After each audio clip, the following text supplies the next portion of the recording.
Hi, everyone. Thank you so much for joining me today. My name is Karen Powers, and I'm a seniors living expert. I've been a realtor for over 20 years, and I look forward to speaking to you today about things to consider when selling your home. Let's get my slides up and we can start.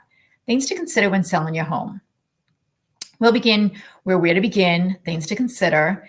Should I make repairs or remodel, downsizing and right sizing, sorting and downsizing tips, what to do with my stuff, should I sort, donate, or toss, why hire a senior move manager, and a selling process recap. So where to begin? First, assemble your team of a realtor, attorney, and lender. What are the current market conditions? It's very important to know if it's a buyer's market or a seller's market. In a buyer's market, we have over 6 months of inventory. And in a seller's market, we have less than 6 months. These are both very important things to know because it all helps you in position your home properly for the selling in the current market. Can I afford to sell my house? Meaning, do you have enough equity in your home? Is it something where it may be a short sale, or maybe, someone may be going through a pre-foreclosure? Again, it's just really good to know financially where you stand with your home. And then determining the selling price of your home is the most critical piece of the process. This is something that the sellers set through the guidance of their trusted realtor. But again, it's the most important thing, is really setting the home at the right price. So things to consider when selling. I'm ready to list. Now what?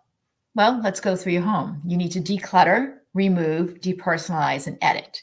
So you don't want a messy home. So it's really about getting clutter, putting it away, making things very easy for people to navigate through your home. Depersonalize, do you have to remove all your personal photos? No, you absolutely 100% do not, but definitely edit them down. What's a stage consult? Do I need that? So you may be selling a home that's empty because maybe you've already have moved out of your home into your new place.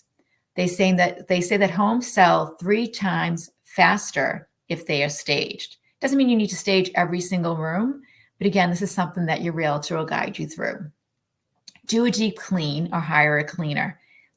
Nothing speaks better than a clean home. Everyone loves coming into a clean house. It invites people in, it makes them happy. So for example, if you're a cook and you use a lot of different spices, they may not appeal to everybody.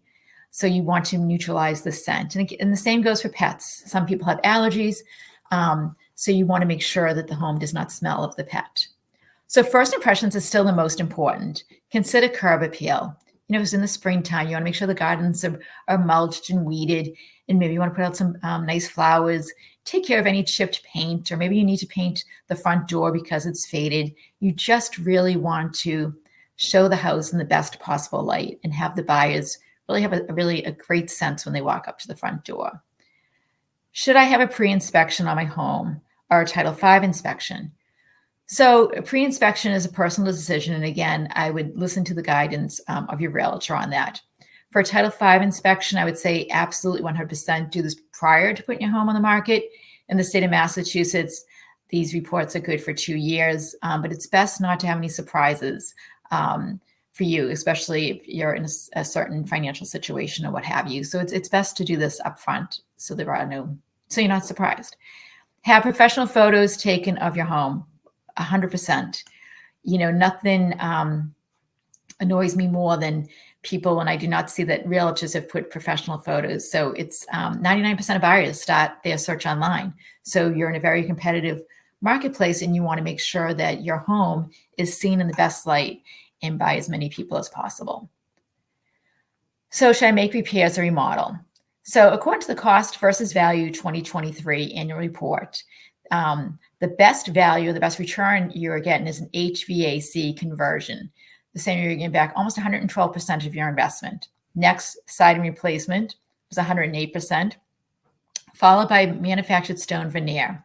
Now, the lowest values were a primary suite addition, a bathroom addition, or a major kitchen remodel. As I like to tell my clients when I meet with them, is that, people like to know that your systems are in good shape, that they have been serviced over the years.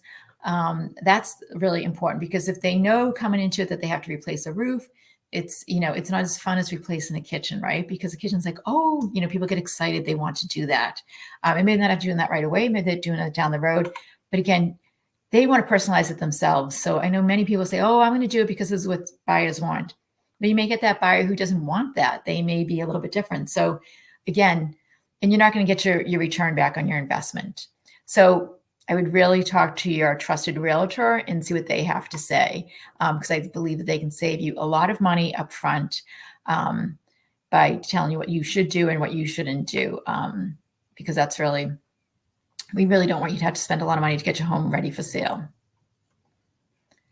So downsize and right sizing, deciding what's really important, then aligning the way you live with these values, goals, and needs. When you do that, you're able to create a more fulfilling life. So sorting and downsizing tips. Create a game plan, have a timeline. List the top 10 must-haves to keep. Will this fit in my new space? Start with less sentimental items, set a timer, and ask, do I like it, use it, or have room for it? What to do with things you are not keeping. Call in your family and friends. Let them know things that you want to give them, or let them go through your home. You can do estate sales. You can consign and auction. You can do garage and online sales. You can donate, dispose, and recycle. So what are you selling, donating, or tossing? So to sell, costume jewelry, mid-century furniture, vehicles, sport items, firearms, donating household items, non-vintage clothing. I will tell you that most places do not take furniture donations, so that may be something that you consign. Or there's a lot of things out there for things that may not be as appealing to people, such as TV armoires, for example. Those are very difficult to get rid of. So you may have to do something, give those away almost, unfortunately. And then dispose of used mattresses. A lot of towns charge if you bring the mattress to the dump. So you can also sell mattresses or, give them away for free to people, but most people dispose of the used mattresses. So why hire a seniors move manager? A senior moves manager is someone who abides by a code of ethics and standards of practice. They have continuing educational programs that reflect their commitment to professionalism and to working with older adults, families, and others. Senior move managers have significant expertise in resources and approaches that save money, reduce stress, and produce quality results. Services are personalized to meet the client's needs and preferences. They also have liability insurance, which is very important. So various services that are offered by a move manager. They develop an overall move or age in place plan, or as I like to say, to live in place.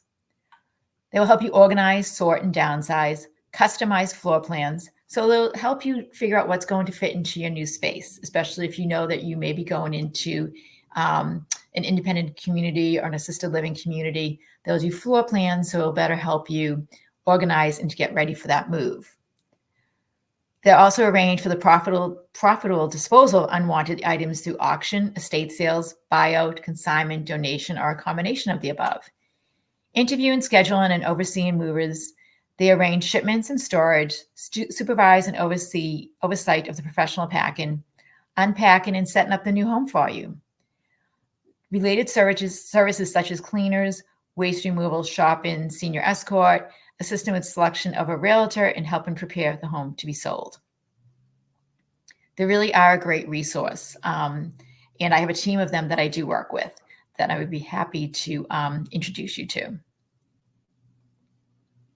So the selling process timeline, what does it look like? Well, first you make that decision. When you want to sell, what are your goals? Maybe you want to sell in a year or two, and that's perfectly fine. But it's great to know the selling timeline because then you can have a plan and put a plan in place. Next, you want to hire a trusted realtor. Next, you want to declutter and stage your home to get it ready to show it for open houses. And then after that, we get into the offer process and then the purchase and sales and then the closing and moving. Again, this is something that really should be reviewed with your realtor when you meet with them to go over the fine details. Today, we just want to touch upon it. And that's all I have for you today. If you have any questions, please feel free to reach out to me. And I would just like to let you know as well that I have a lot of new guests that will be coming on in the next few weeks, and I can't wait for you to join us. Thanks again, and have a great day.